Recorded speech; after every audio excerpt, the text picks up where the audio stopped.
ছিল, সেখানে 2 দিন আটকে রাখা হয়, কিচেন রুমে আটকে রাখা হয়, সেখানে আমাদেরকে ফিজিক্যালি ভার্বালি ঘন্টার পর ঘন্টা প্রায় 2.5 দিন নির্ঘুমভাবে টর্চার করা হয়। আমাদের ব্যক্তিগত অভিজ্ঞতা অনেক মিল রয়েছে।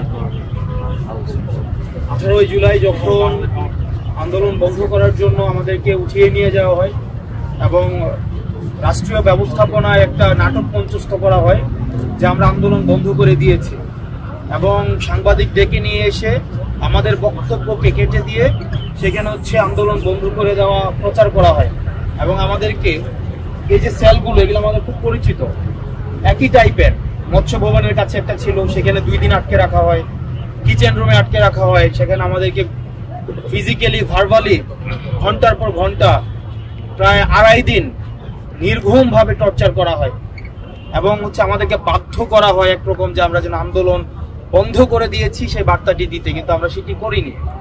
আমরা মিডিয়ার সামনে স্পষ্ট করেছি যে আন্দোলন অব্যাহত থাকবে, শাটডাউন কর্মসূচি অব্যাহত থাকবে।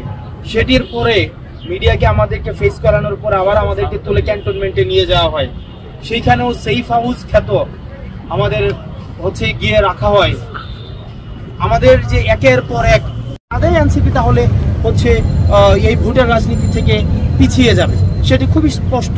কিন্তু আমরা যেটি নিশ্চিত করতে চাচ্ছি, সংস্কার বাস্তবায়নের যে বিষয়টি রয়েছে এবং বিচারের যে বিষয়টি রয়েছে সেটি বাস্তবায়নের সুস্পষ্ট বার্তাটি আসা উচিত। দেখুন, সংস্কার বাস্তবায়নের কিন্তু এখনো পর্যন্ত কোনো সিদ্ধান্ত হয়নি। তাহলে আবার কি আমরা 90-এর মতো আবার একটি জেন্টেলম্যান এগ্রিমেন্টে যাব, যেটি আসলে বাস্তবায়ন হবে কি হবে না, এই দ্বিধাদ্বন্দ্বের মধ্যে থাকবো? আবার 90-এর মতো 71-এর মতো আবার ব্যর্থতার পর্যবসিত হওয়ার রাস্তার দিকে আমরা ধাবিত হব? সেই অনিশ্চয়তার মধ্যে আসলে জাতি থাকতে চায় না। সেজন্য আমরা চাই নির্বাচন অবশ্যই হওয়া উচিত, বরং যারা নির্বাচন সময় মতো হতে চায় তাদের উচিত এই বাস্তবায়ন প্রক্রিয়া এবং বিচার প্রক্রিয়ার জন্য তারা যেন আরো বেশি জোর প্রদান করে। যদি সদিচ্ছা থাকে এবং রাজনৈতিক দলের ঐক্যমত্য সেখানে খুবই গুরুত্বপূর্ণ। রাজনৈতিক দল যদি শুধুমাত্র, আপনি দেখবেন আমরা যেভাবে গত বছরের 6 আগস্ট 7 আগস্ট থেকে শুধুমাত্র নির্বাচনের দিকে আমরা ফোকাস করেছি, একই সাথে যদি আমরা নির্বাচন, বিচার, সংস্কার এবং সংস্কার বাস্তবায়নের রূপরেখার প্রতি আমরা জোর প্রদান করতাম, তাহলে কিন্তু সেটি বাস্তবায়ন হতো।